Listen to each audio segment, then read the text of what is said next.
இந்த வெள்ளிக்கிழமை இரவு வேளையிலும் 11 மணி அளவில் கர்த்தராகிய இயேசு கிறிஸ்துவனுடைய 716வது தேவனுடைய வார்த்தையில் தேவனுடைய மகிமையை குறித்து பார்க்க போகிறோம்.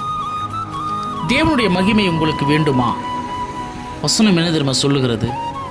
நம்முடைய கர்த்தராகிய இயேசு கிறிஸ்துவுடைய மகிமையை அடையும் பொருட்டாக எங்கள் சுவிசேஷத்தினாலே அந்த ரட்சிப்புக்கு அவர் உங்களை அழைக்கிறாராம். இயேசு கிறிஸ்து அவருடைய மகிமையை உங்களுக்கு காண்பிக்க அழைக்கிறார். நீங்கள் தான் அவருடைய மகிமையை ஏற்றுக்கொள்ளுகிறது இல்லையே.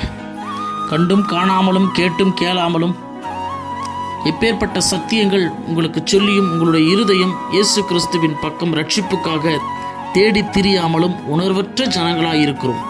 எப்படி அவருடைய மகிமையை நாம் அடைய முடியும்? ஒரு ஊழியன் இருக்கிறான், கடவுளுக்கு மிகவும் பிரியமாக இருந்தான். அந்த ஊழியன் ஒரு ஆசை அவனுக்கு என்ன தெரியுமா கேட்டான்? கடவுளை பார்த்து யாத்திராகமம் புஸ்தகம் 33வது அதிகாரத்தில் 18வது வசனம், உம்முடைய மகிமையை எனக்கு காண்பித்தருளும் சொல்கிறான். அவனுடைய நோக்கம் என்னன்னா, கடவுளுடைய முகத்தை பார்க்கணும், அவருடைய மகிமை எப்படிப்பட்டது என்பதை பார்க்கணும்னு நினைக்கிறான். ஏன்னா வானங்களே தேவனுடைய மகிமையை வெளிப்படுத்துகிறது. எப்படி படைத்திருக்கிறார் பாருங்க, வானத்தை பூமி எப்படி படைச்சிருக்கிறார் பாருங்க. வெளிச்சம், இரவு, பகலில் சூரியன், இரவில் சந்திரன், இரவில் நட்சத்திரங்கள், குளிர்ச்சியும் வருகிறது, வெப்பமும் வருகிறது. இப்படி எல்லாவற்றையும் அதனதின் காலத்தில் இந்த இயற்கைகள் நமக்கு கொடுக்கக்கூடிய ஒரு மகிமையான ஒரு சிருஷ்டிப்பை கொடுத்திருக்கக்கூடிய தேவன், அவர் எப்படிப்பட்ட மகிமை உள்ளவராக இருப்பார் அதை அவன் பார்க்கணும்னு நினைச்சான். மோசே என்ற ஒரு ஊழியக்காரன்.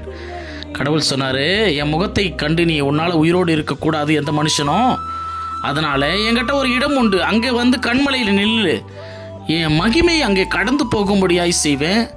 அந்த மகிமை கடந்து போகும்பொழுது என்னுடைய கரத்தினால் உன்னை மூடிக்கொள்வேன், பின்பு என்னுடைய கரத்தை எடுப்பேன், அப்பொழுது என் பின்பக்கத்தை காண்பாய், என் முகமோ காணப்படாதுன்னு சொல்லிட்டு அவருடைய பின்பக்கத்தை அந்த பக்தனுக்கு காண்பித்தார். ஆகையால் இன்றைக்கு நாம் இருக்கிறோம். கர்த்தராகிய இயேசு கிறிஸ்துவுடைய மகிமை உண்மையாகவே என்ன தெரியுமா? இன்றைக்கு நமக்கு கொடுக்கப்பட்ட மிகப்பெரிய ஸ்லாக்கியம். யோவான் புஸ்தகம் 1வது அதிகாரம் 14வது வசனம் சொல்லுகிறது, வார்த்தை மாம்சமாகி கிருபையினாலும் சத்தியத்தினாலும் நிறைந்தவராய் நமக்குள்ளே வாசம் பண்ணினார். அது பிதாவுக்கு ஒரே பேரானவருடைய மகிமைக்கு ஏற்ற மகிமையாகவே இருந்தது. இயேசு கிறிஸ்து வார்த்தையினால் உருவாகி கிருபையினாலும் சத்தியத்தினாலும் இந்த பூமியில் இறங்கி வந்திருக்கிறார். அவருடைய மகிமையை நமக்கு கொடுப்பதற்காக அவருடைய பரிசுத்த இரத்தத்தை சிந்தி நம்மை பாவத்திலிருந்து மீட்டு கொண்ட மகா பெரிதான ஒரு கிருபை மகிமை இன்றைக்கு கொடுக்கப்பட்டிருக்கிறது. அதை உணர்ந்தவர்கள் இயேசு கிறிஸ்துவின் ரட்சிப்பை பெற்றுக்கொண்டு அவருடைய பரலோகத்திற்கு தகுதியாகி கொண்டிருக்கிறார்கள். உணராதவர்கள் அவருடைய மகிமை என்னவென்று தெரியாமல் வீணடித்து கொண்டிருக்கிறார்கள். அவருடைய மகிமையோடு இயேசு கிறிஸ்துவை ஏற்றுக்கொள்ள வாருங்கள். கர்த்தர் உங்களை ரட்சிக்க துடிக்கிறார்.